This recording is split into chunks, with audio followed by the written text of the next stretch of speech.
o maior império do mundo, visto pelos olhos atuais.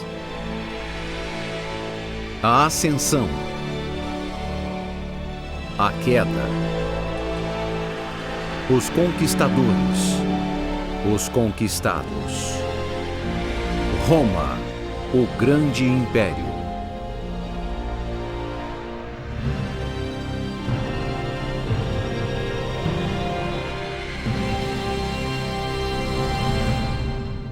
Olá, eu sou Joe Mantegna. Um antigo filósofo disse que todos os caminhos levavam a Roma. Na época, isso era correto. Há 2000 anos, todas as estradas levavam ao império mais poderoso conhecido pelo homem. A história do Império Romano começa com a lendária fundação da cidade por Rômulo e Remo. Continua com nomes como Júlio César, Antônio e Cleópatra, Espartaco e outros, grandes homens que a civilização já vira na época todo o seu brilho, bravura e brutalidade. Hoje, o History Channel e a Logon apresentam a República de Roma.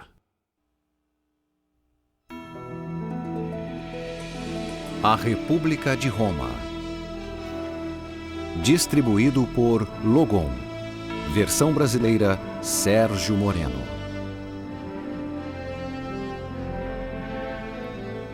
Eles foram os homens e mulheres mais destacados de sua época, poderosos, apaixonados e inflexíveis. Dominaram durante mais de 1000 anos todo o mundo ocidental, conquistando inimigos, construindo cidades opulentas e vivendo suas vidas com uma grandeza decadente. O Império Romano sempre atraiu as fantasias do homem moderno. Hollywood recriou os palácios pagãos e as festas públicas. Suas conquistas cruéis e astuciosas. E sua insaciável sede de vida. Lembre-se, que não quero que me esqueça, por favor. Esquecer? Como? Sabe que jamais poderia esquecê-la.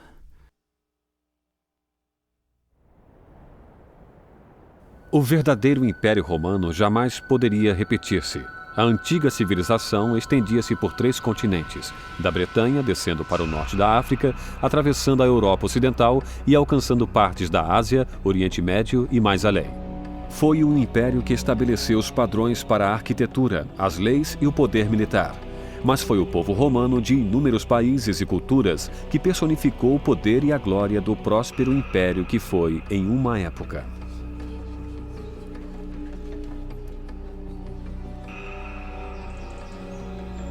As origens dessa civilização perdida baseiam-se no mito e na lenda.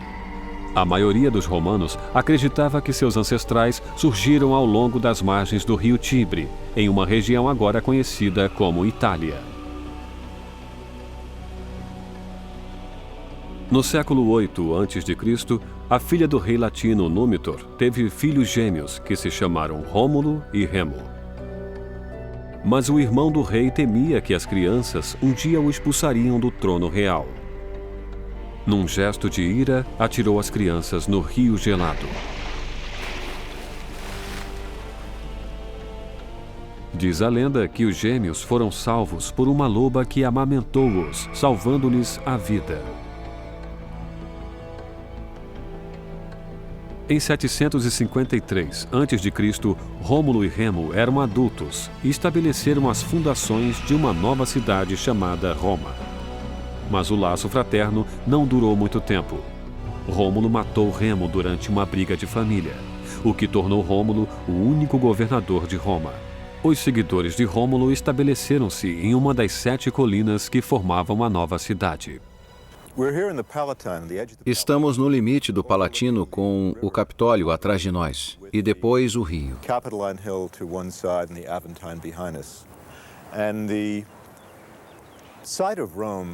A Roma antiga tratava do relacionamento entre o rio Tigre e as montanhas em torno. O rio controlava o comércio norte-sul e as colinas formavam uma fortaleza natural, onde o povo se reunia para construir suas comunidades no topo das colinas.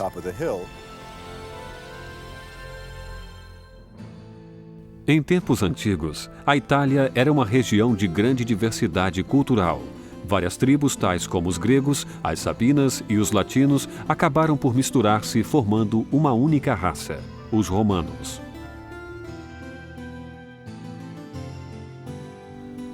Os primeiros romanos viviam em pequenas comunidades que cresceram, tornando-se cidades-estado. A maior parte desse povo primitivo vivia junto nessas cabanas de palha e eram governados por reis que vinham das famílias mais ricas. Mas 50 anos depois de Rômulo fundar sua cidade, uma tribo em ascensão conquistou as diversas comunidades, tornando-se a monarquia reinante. Eram os etruscos. O povo etrusco era sofisticado, criava pinturas e cerâmicas delicadas. Construía também túmulos elaborados, pois acreditavam na vida eterna depois da morte. Mas os etruscos também eram governadores brutais que lançavam o terror sobre os outros povos romanos. Em 509 a.C., depois de mais de 200 anos de opressão hostil, um grupo de aristocratas romanos expulsou a monarquia etrusca. Em seu lugar, criaram um novo tipo de governo, a República Romana, que viria a crescer muito além dos sonhos mais loucos de qualquer pessoa. Era o surgimento de uma nova era. Os dias dos reis tiranos terminaram. O poder não mais estava nas mãos de uma só pessoa. O novo governo era liderado por 2 cônsules.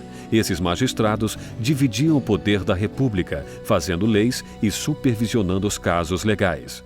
A cada ano, novos cônsules eram eleitos por um comitê de senadores que tomavam as decisões sobre a política do governo.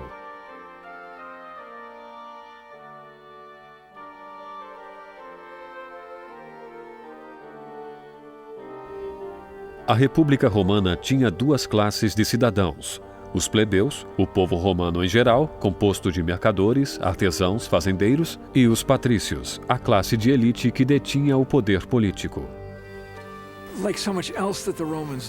A maior parte do que os romanos fizeram não foi planejada. Não havia convenção ou constituição, nem um único grande líder. Não havia documento escrito. A derrota do último rei etrusco significou o estabelecimento da República Romana. A maior ironia foi que os cônsules usaram como modelo o rei que tinham destronado. A única diferença é que passaram a ser 2. Os plebeus queixavam-se que o novo sistema de governo não era muito melhor do que o antigo, apesar de poderem agora votar. Mas somente os patrícios podiam candidatar-se aos cargos políticos. Em 471 a.C., os plebeus criaram uma tribuna para a qual 10 homens eram eleitos para representar sua classe contra qualquer opressão política exercida pelos cônsules ou pelos patrícios. Em 450 a.C., foi criado um sistema chamado de Lei das 12 Tábuas, para proteger os direitos de todos os cidadãos. Durante séculos, as leis tornaram-se uma profissão de muito prestígio. Cícero, um homem de família modestamente rica, tornou-se um dos celebrados homens de leis e oradores de Roma. Os pais dele não eram nobres nem estavam no Senado. Cícero foi um dos poucos homens que se fez sozinho. É o advogado que todos querem, e em uma era em que todos são processados e sofrem vários litígios, Cícero é quem todos procuram, o que o torna extremamente valioso e um aliado de gente valiosa. Como um advogado moderno, Cícero era um habilidoso defensor público que representava o drama do acusado no tribunal. Durante seus julgamentos, chegou a contratar órfãos das ruas para posar como os filhos famintos de uma mulher que ele defendia contra o marido. Cícero dirigiu-se ao júri com as seguintes palavras: Hoje só me concentrarei na inocência de meu cliente. Portanto, ignorarei completamente que o promotor deste caso é um namorador infame que bate na mulher e rouba de avós inocentes. Advogados famosos demonstravam seus méritos vencendo casos legais, mas a maioria dos romanos mostrava seu valor nos campos de batalha.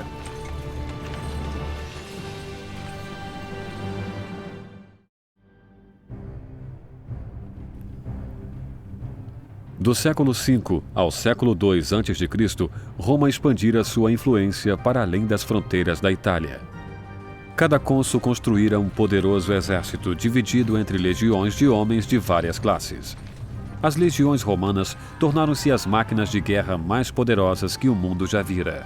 Em seus ataques iniciais para saquear as riquezas de outros territórios, esses soldados pretendiam romanizar o mundo. Com o tempo, os territórios conquistados tornaram-se províncias romanas. Com a expansão do Império Romano, as províncias são sempre importantes, pois trazem mais despojos. O sistema romano não é conquistar para fazer mais cidadãos romanos e taxá-los, e sim usurpar as províncias de tudo o que elas tenham, e toda essa riqueza termina em Roma. Já no século II a.C., o exército romano tinha conquistado a maior parte da bacia do Mediterrâneo, incluindo a Grécia, partes do norte da África, Espanha, Ásia e o Oriente Médio. Com o passar do tempo, os cônsules passaram a eleger governadores para supervisionar cada província. Mais tarde, a maioria do povo das províncias podia tornar-se cidadão romano. Quando os romanos conquistavam uma área, deixavam que os cidadãos desses locais conquistados participassem controladamente das futuras conquistas romanas. O que os romanos faziam de diferente dos povos do mundo antigo era não cobrar impostos. Em vez disso, pediam os filhos dos povos conquistados. Ou seja, os romanos pediam um certo número de soldados a cada ano para lutar em seu exército sob o comando romano.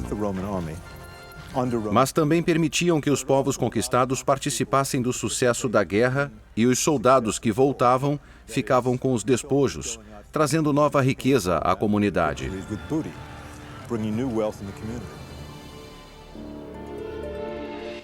A maior parte dessa riqueza foi levada para Roma, a capital do Império. Entre os despojos havia estátuas e relevos de mármore que foram usados para decorar o Fórum, o centro cívico da cidade. Em 100 a.C., o Fórum fervilhava de atividade e animação. Oradores faziam discursos diante do prédio do Senado. Cidadãos rezavam e faziam sacrifícios nos vários templos públicos dedicados a seus deuses pagãos, como Júpiter, Minerva e Apolo. Se você entrasse no fórum, não veria o que geralmente se vê nos filmes, toda aquela brancura. Encontraria uma profusão de cores. Devemos nos lembrar também que Roma era uma cidade vertical. Os romanos inventaram os arranha-céus, que poderiam ter 4 ou 5 andares. Muita gente se esquece disso.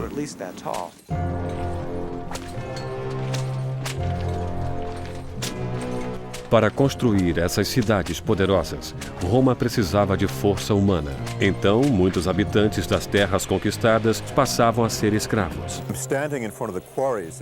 Estou diante das pedreiras de Siracusa, uma das maiores do mundo antigo.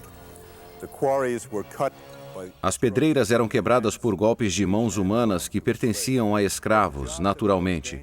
Os trabalhos mais perigosos eram feitos somente pelos escravos. Aqui era um lugar onde as pessoas trabalhavam até a morte. Sempre que pensarmos na antiguidade clássica, sempre que pensarmos no que foi produzido, nas construções maravilhosas e na literatura, devemos nos lembrar que tudo foi baseado no trabalho escravo. E é apropriado que diante das pedreiras tenhamos um capitel esculpido na pedra para que vejamos a glória arquitetônica do mundo clássico, mas sempre pensemos no trabalho dos escravos.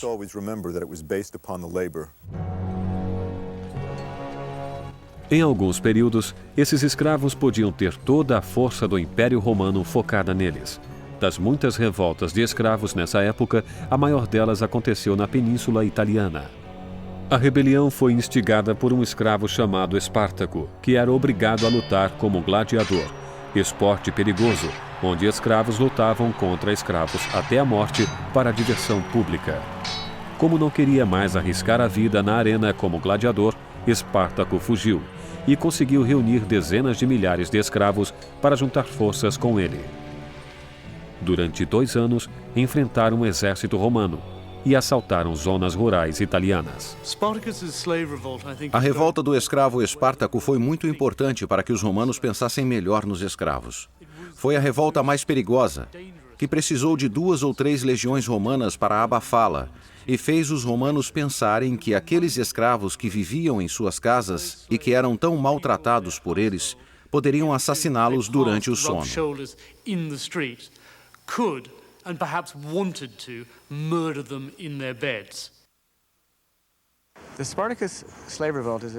A revolta de Espartacus causou um trauma enorme na Roma republicana. É um grande embaraço e humilhação, já que a ideia de escravos derrotando o exército romano parecia impossível. Para salvar as aparências, os cônsules romanos enviaram 2 de seus comandantes mais respeitados para caçar os rebeldes. Crasso, um general bastante rico, e Pompeu, um guerreiro valente, cujas conquistas militares concederam-lhe o título de Pompeu o Grande. Acredito que quando se é chamado de O Grande aos 25 anos de idade, isso definirá o seu caráter para o resto da vida. Ele não tinha a menor paciência com a forma do Senado, não vinha de uma família nobre, por isso precisava que amigos escrevessem para ele, explicando como o Senado funcionava. Em 72 a.C., Crasso, com a ajuda de Pompeu, comandou 40.000 homens para perseguir Espartaco e seus escravos renegados. Dentro de 1 ano, a maioria dos escravos tinha sido encurralada e morta. Mas Espartaco e 6.000 escravos foram aprisionados e crucificados. As cruzes percorriam quilômetros da Via Ápia, a principal estrada romana. A crucificação era uma forma comum de execução na antiguidade.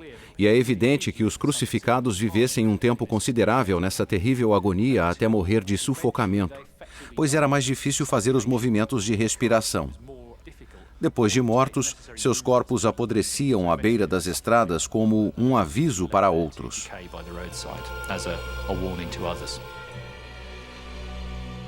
A revolta de Espartaco marcou a última guerra épica de escravos do mundo antigo. Crasso e Pompeu foram nomeados cônsules em Roma. Sua vitória concedeu-lhes um enorme controle do Senado. Mas com o tempo, Pompeu e Crasso perderiam seu poder para um homem que dominaria todo o mundo romano. No século I a.C., o Império Romano veria o surgimento de um dos maiores de seus líderes. Dizia-se que na guerra ninguém o ultrapassava, no amor ninguém o igualava. E com o tempo, o nome dele passou a simbolizar o poder absoluto.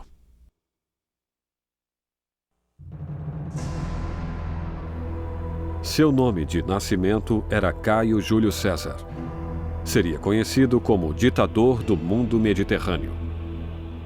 Nasceu de uma família patrícia em 100 a.C. Seus pais eram disciplinadores severos que batiam frequentemente em seu filho para torná-lo um homem de verdade. César tornou-se um homem alto e musculoso, com nervos de aço. Sua vaidade física era abertamente expressa, assim como sua vontade insaciável de vencer. Com 18 anos, César alistou-se no exército e rapidamente alcançou a patente de comandante militar. Estava determinado a deixar sua marca em Roma e no mundo. Júlio César era guiado pela ambição pura e simples. É uma luta pelo poder, luta para sobrepujar Alexandre o Grande, que conquistara a maior parte do mundo conhecido até os 30 anos.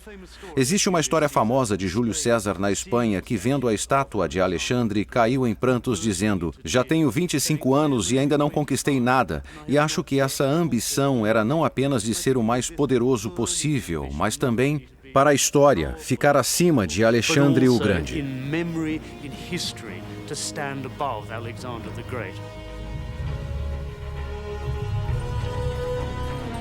Júlio César exigia lealdade sem limites de seus soldados, que eram regiamente pagos por seus serviços. A primeira conquista militar de César foi capturar a Espanha em 61 a.C. Suas táticas brutais no campo de batalha tornaram-no uma ameaça perigosa ao Senado em Roma. Os senadores republicanos recompensaram César, ainda que com relutância, elegendo-o como um dos cônsulos de Roma. Mas nem mesmo esse posto o satisfez. César queria ainda mais controle sobre o Senado, o qual considerava-o um senhor da guerra sedento de poder. Em 60 a.C., César pedia aos cônsules anteriores, Pompeu e Crasso, para formar uma liderança tripla para a República. Com o dinheiro de Crasso e a influência militar de Pompeu, César poderia vencer toda a oposição dos senadores. Os 3 homens criaram o primeiro triunvirato romano. César selou o tratado permitindo que Pompeu se casasse com sua filha Júlia. César mostrou ser tão astuto na arena política quanto era no campo de batalha. Posicionou-se como um homem do povo, percorrendo os bairros miseráveis de Roma para apoiar os pobres. Este gesto não foi inspirado por sua virtude, e sim era um instrumento político usado contra os senadores conservadores, que ainda tratavam-no como um forasteiro. Ele era levado por seus próprios interesses, e não pelos interesses da República. Acredito que os cidadãos romanos representaram uma parte importante nas ambições políticas de César. Juntamente com o exército, representaram um elemento significativo na formação da base de seu poder. César sempre teve a certeza de que queria o apoio dos romanos e também de que estariam sempre do seu lado. Despendeu sempre um esforço considerável com certa frequência, organizando violentas demonstrações das multidões e garantindo que a cidade de Roma sempre o apoiaria.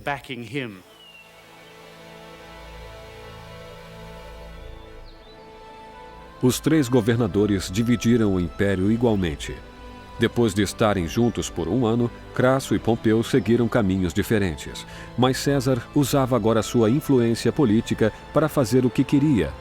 Subornou os novos cônsules para que lhe dessem um exército grande o suficiente para conquistar toda a região, a França da atualidade. E durante 9 anos, de 58 a 50 a.C., chefiou várias legiões, invadindo a Gália, destruindo a oposição. Pelo caminho, César e seu exército tornaram-se extremamente ricos, tirando todas as riquezas da Gália. Mas o tributo em sofrimento humano era enorme. César foi responsável pela morte ou pela escravidão de mais de 1 milhão de pessoas. Os romanos nunca foram fáceis com inimigos derrotados, mas César sobrepujou-os. E se vemos César como um dos grandes homens da história, temos também que considerá-los um dos maiores assassinos. A conquista da Gália por César foi outro momento decisivo na história romana. Tinha ele, então, o exército e a riqueza tirada dos espólios de guerra para derrotar qualquer um que se opusesse a ele, inclusive seus antigos parceiros, Crasso e Pompeu, que invejavam seu sucesso. Crasso foi morto na Batalha de Carras, lutando contra os partas. Sua cabeça foi em seguida usada em uma peça grega por um rei partano. Em Roma, os 2 novos cônsules, no ano de 50 a.C., foram hostis a César. Pompeu chegou a distanciar-se dele, apoiando seus adversários no Senado. A crise surgiu por volta de 49, quando César quis voltar a Roma para concorrer ao Senado mais uma vez e seus oponentes não permitiram devido à sua ausência. Ele afirmou que aquilo era uma negação de seus direitos e, em 49, invadiu a Itália. César declarou guerra civil a Roma. Seguiu com suas legiões até o Rubicão, rio que separava a Itália da Gália. Lá, César dirigiu-se a seus homens. Aceitemos isto como um sinal dos deuses. E vamos seguir seu chamado como vingança contra nossos inimigos traiçoeiros. A sorte está lançada.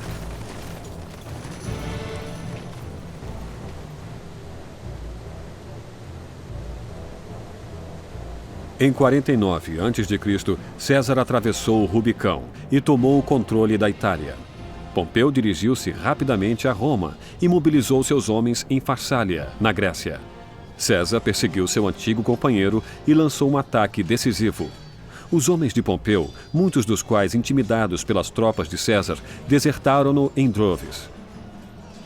Depois de um golpe terrível, César foi vitorioso.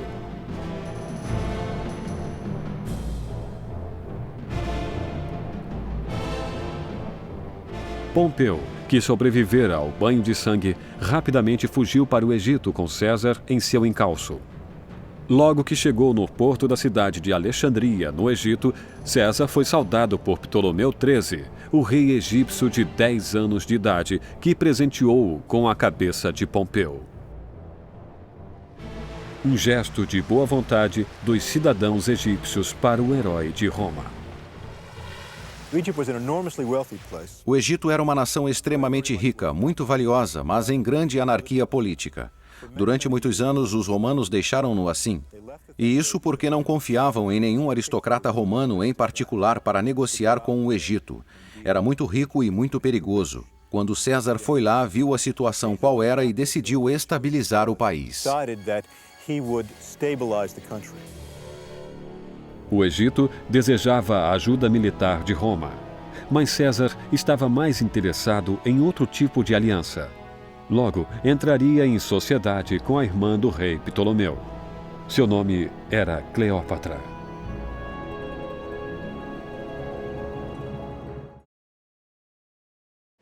Em 51 a.C., Júlio César encontrou-se no meio de uma rixa familiar. O rei egípcio Ptolomeu XII tinha deixado o trono para seu filho Ptolomeu XIII e sua filha Cleópatra, de 18 anos. Dos dois governadores, Cleópatra era mais capaz. Era uma mulher inteligente e muito instruída para sua época, e sentia-se perfeitamente confortável na companhia de homens poderosos. Mas a mentira e o engano graçavam dentro dos muros do palácio. Ptolomeu mandou exilar Cleópatra da cidade para ficar com todo o poder. Quando Cleópatra soube que César estava em Alexandria, decidiu que teria que encontrar-se com ele. A cidade ainda estava nas mãos hostis dos que apoiavam seu irmão. Então a rainha fez-se transportar para Alexandria, enrolada em um tapete oriental. César, então com 50 anos, ficou impressionado com a astúcia e a inteligência da rainha de 18 anos que surgiu diante dele. Os dois formaram uma aliança e, subsequentemente, derrotaram Ptolomeu e seus seguidores. César e Cleópatra iniciaram um tórrido caso de amor. Passaram semanas fazendo cruzeiros românticos ao pôr do sol, descendo o Nilo. Cleópatra logo ficou grávida do filho de César. Mas César teve que deixar sua amante egípcia. O dever o chamava para comandar outra guerra na Ásia Menor. Em 47 a.C., os exércitos de César venceram os Fárnaces na Batalha de Zela. Foi lá que ele disse sua frase famosa: Vini, vidi, vinci. Vim, vi e venci. Em 46 a.C., César entrou de novo em Roma em triunfo. Cleópatra e seu filho, a quem ela deu o nome de Cesário, acompanharam-no. O povo romano proclamou o herói de 54 anos como ditador de Roma, um posto que os cidadãos votavam somente em tempos de guerra civil ou outra crise política. Enquanto César estava sendo homenageado, sua nova amante Cleópatra era olhada com desconfiança. Cleópatra era vista como uma ameaça à sociedade romana porque era oposta a tudo o que era decente para uma romana. Era conhecida por sua libertinagem e práticas sexuais. Era como se a matrona romana, sólida em seu lar romano, fosse ameaçada por essa sereia oriental. Cleópatra era uma notícia ruim.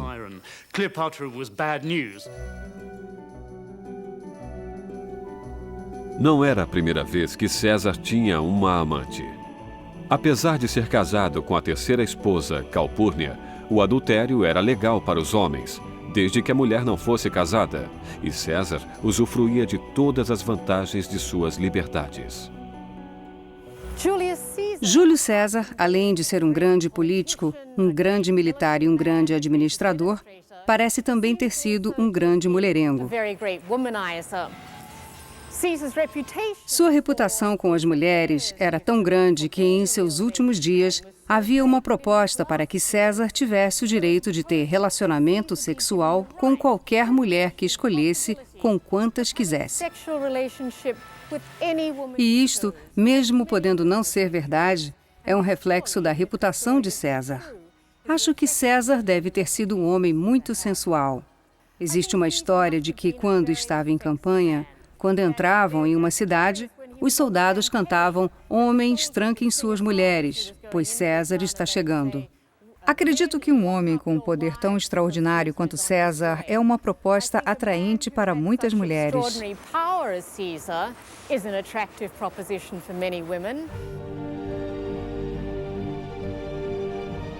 Maior do que seu amor pelas mulheres, César tinha uma tremenda tendência para exibir seu poder. Ignorando a aprovação do Senado, lançou vários programas de reformas, inclusive o cancelamento das dívidas dos fazendeiros. Intelectual e visionário, instituiu também o calendário juliano com 365 e um quarto de dias. O mês de julho foi uma homenagem a si próprio. As classes mais desprivilegiadas de Roma aplaudiam seus esforços para melhorar suas vidas. Para elas, nada do que ele fazia era errado. Em 45 a.C., em uma demonstração de gratidão sem precedentes, os cidadãos romanos votaram para que César fosse nomeado ditador por toda a sua vida. César passou a ser então uma ameaça maior para o antigo formato romano, principalmente para os senadores, que temiam por ele estar com muito poder em mãos. Acredito que César tenha sido um grande político e parlamentar. Parece não existir outro como ele na história. Mas quando tornou-se ditador, deve ter havido uma mudança em sua personalidade que imagino acontecer com um homem que atinge tanta glória e magnitude que começa a subestimar instituições como o Senado e a República, pensando talvez que seja melhor que eles. O uso discriminado do poder exibido por César acabaria causando-lhe dano. Um grupo de senadores, liderado por Cássio e o melhor amigo de César, Bruto, planejaram acabar com ele. A esposa de César, Calpurnia, prevenira-o quanto a um sonho que tivera em que o vira assassinado, mas ele ignorou seu aviso. E nos idos de março, em 44 a.C., César dirigiu-se para o Senado. Entrou despreocupadamente em suas câmaras, ignorando o perigo que corria. E, subitamente, os assassinos atacaram. Um grupo de senadores esfaqueou César repetidamente com suas adagas. O ato violento foi apavorante e brutal. Depois de suportar 27 golpes fatais, César finalmente cobriu o rosto com sua toga para que ninguém o visse morrer. A notícia da morte de César provocou caos nas ruas de Roma. Os assassinos saíram das câmaras do Senado gritando liberdade. Mas muitos dos seguidores de César ficaram revoltados com aquele crime. Marco Antônio, representante de César na época, fez um discurso emocionado diante do povo romano, apelando para que dessem um funeral público a um líder caído. O discurso de Marco Antônio foi tal que a multidão, quando viu o corpo de César assassinado, carregou-o e decidiu cremá-lo eles mesmos. Então levaram seu corpo para a outra ponta do fórum e cremaram-no ali mesmo. Logo depois, um culto popular foi crescendo em torno do local onde o corpo fora cremado.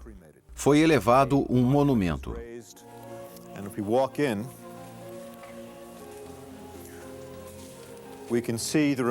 E se entrarem lá, verão os vestígios do altar que é venerado até os dias de hoje pelos romanos, ou pelo menos alguns romanos. Flores são colocadas na sepultura, celebrando principalmente os idos de março, pelos monarquistas que reverenciam a memória de César, o ditador. Na morte, César tornou-se um ícone romano, apesar de seus detratores. Foram construídos templos em seu nome, onde ele aparecia como chefe sacerdote ou sumo pontífice. Foi mesmo declarado um deus por alguns. Acredito que César simboliza uma coisa boa e uma ruim. Simboliza o novo estado político do Império Romano, a ideia de um império governado por um imperador.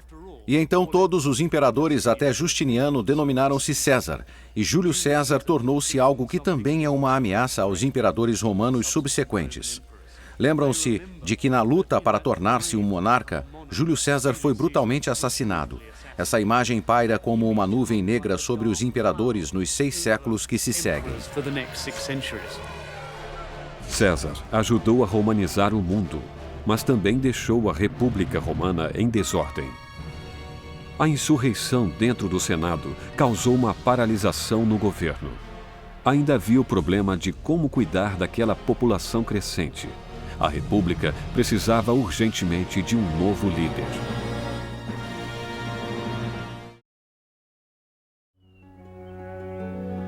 Em meio ao caos que acompanhou o assassinato de Júlio César em 44 a.C., toda Roma estava ansiosa para descobrir quem poderia ser seu sucessor. Cleópatra teve o único filho de César, Cesário. Marco Antônio, o assistente de César, apresentou-se como seu herdeiro de direito. Mas até na morte, César manejava a política romana. Em seu testamento, adotava póstumamente o neto de sua irmã. O desconhecido Caio Otávio, de 19 anos, seria o herdeiro dos bens de César e de Roma. Ele só descobre que é adotado quando César é assassinado e está no testamento. Foi preciso muita coragem para reclamar em Roma sua herança. Mas ele foi e imediatamente começou a fazer politicagem e a insinuar-se com as tropas, fazendo um jogo duplo contra Marco Antônio por um lado e contra os conservadores por outro. Portanto, vemos Otávio, que começou sua carreira como um jovem demagogo, usando apenas um nome para controlar o exército. Otávio, mais conhecido como Otaviano, era um adolescente fraco e mimado. Muito inexperiente quanto a assuntos do governo. Teve que enfrentar imediatamente a oposição de Marco Antônio, um impetuoso comandante militar que provara sua lealdade a César em várias batalhas importantes. Mas Antônio também possuía um lado inquieto. Antônio tinha uma grande reputação de uma vida agitada, de gostar de orgias, bebidas, todas as violências noturnas, atividades sexuais tanto com homens quanto com mulheres.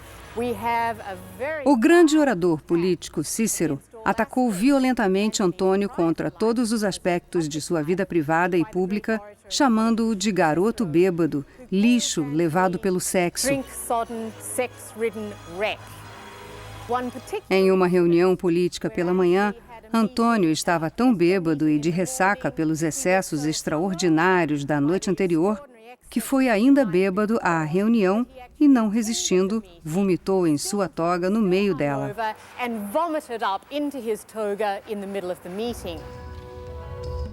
Otaviano usou certa vez o comportamento desregrado de Antônio em seu favor. O adolescente era ambicioso e esperto.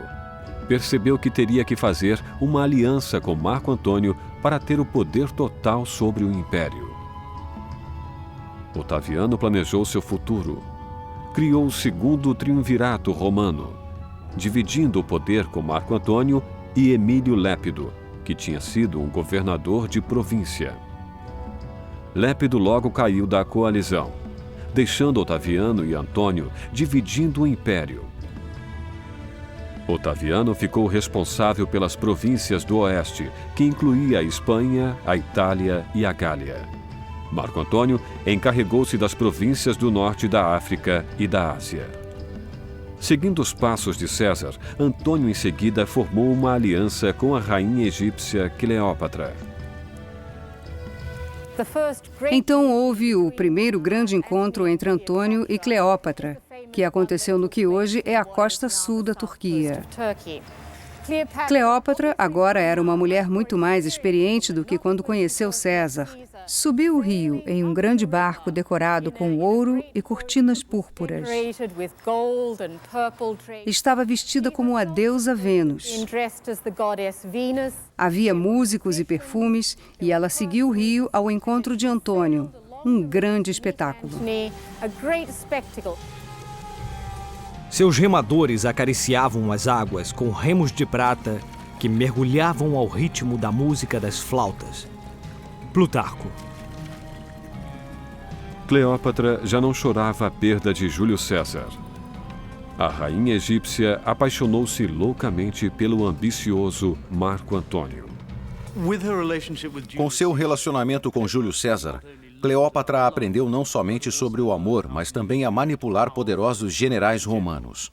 Aprendeu um catálogo de exercícios sexuais e políticos que fizeram com que conquistasse Marco Antônio. Naturalmente, essas coisas são bilaterais e o fato importante sobre Júlio César, Marco Antônio e Cleópatra é que sabiam exatamente o que estavam fazendo. Se apaixonavam ou se iam para a cama juntos, sabiam o que faziam. Foram relacionamentos entre indivíduos poderosos que conheciam bem o jogo.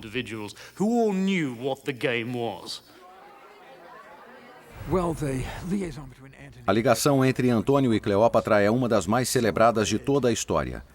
Mas o mais interessante é que Antônio saiu do Egito depois disso e não viu mais Cleópatra durante 4 anos. Naturalmente, ele não estava apaixonado por ela. Na verdade, ele casou-se nesse período com Otávia, a irmã de Otaviano.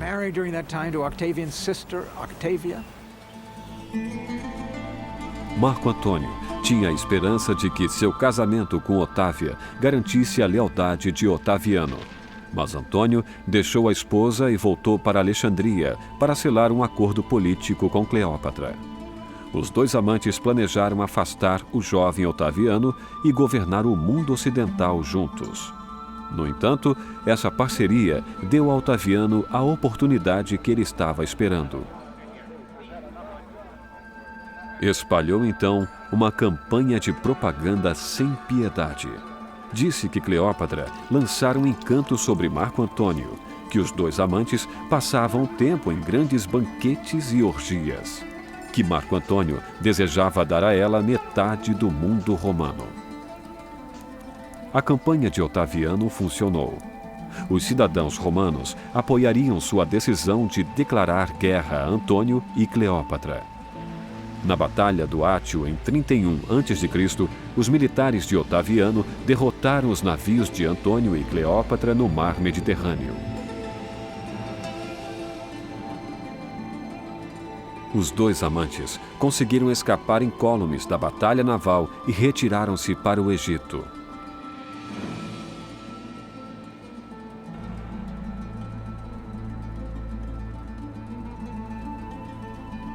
Mas Antônio e Cleópatra sabiam que os homens de Otaviano iriam atrás deles. Em seu ato final, Antônio recolheu-se em sua câmara e mergulhou sua própria espada no peito. Seu suicídio foi lento e penoso. Quando Cleópatra soube que Antônio tinha tirado a vida, decidiu terminar com a dela. A rainha egípcia enrolou uma cobra venenosa no braço e recebeu a picada letal. Resumindo, tanto Marco Antônio quanto Cleópatra suicidaram-se para preservar suas reputações. Teria sido muito pior para eles se, por exemplo, aparecessem para o triunfo de Otaviano em Roma. Os 2 fizeram a saída mais decente, mais nobre do palco político, dentro das circunstâncias. Com Antônio e Cleópatra mortos, os capangas de Otaviano assassinaram o único filho de César, Cesário. Então, não restava mais ninguém no caminho de Otaviano. A República Romana tinha desmoronado. Em seu lugar, Otaviano ajudou a estabelecer um novo governo, o Império Romano. Otaviano viu seu sonho realizar-se. Tornou-se o primeiro e único imperador da nação mais poderosa que o mundo antigo conhecera.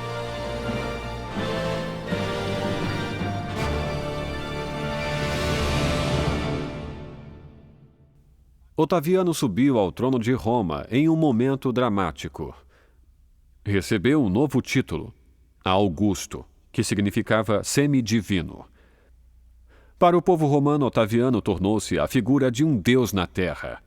Seu poder e prestígio levaram o império a uma era do ouro, um período de possibilidades sem fim, quando ser um romano significava ser tudo.